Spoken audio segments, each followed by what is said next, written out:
اور جب تم نے کہا اے موسیٰ ہم ایک ہی کھانے پر صبر نہیں کریں گے، لہٰذا اپنے رب سے دعا کرو کہ وہ ہمارے لیے اس میں سے وہ چیزیں نکالے جو زمین اگاتی ہے، اپنی سبزیوں میں سے اور اپنی ترکاریاں اور اپنی گندم اور اپنے مسور اور اپنی پیاز۔ موسیٰ علیہ السلام نے کہا کہ تم ایک بہتر چیز کے بدلے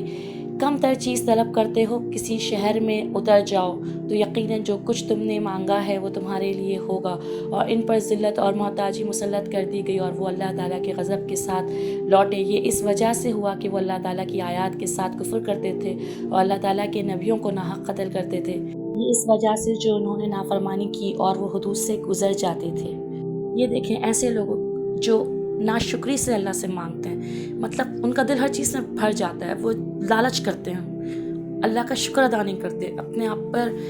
مطمئن نہیں ہوتے کہ اللہ نے ہمیں بہت نوازا ہے، تو ایسے لوگ حد سے گزرنے والے ہیں۔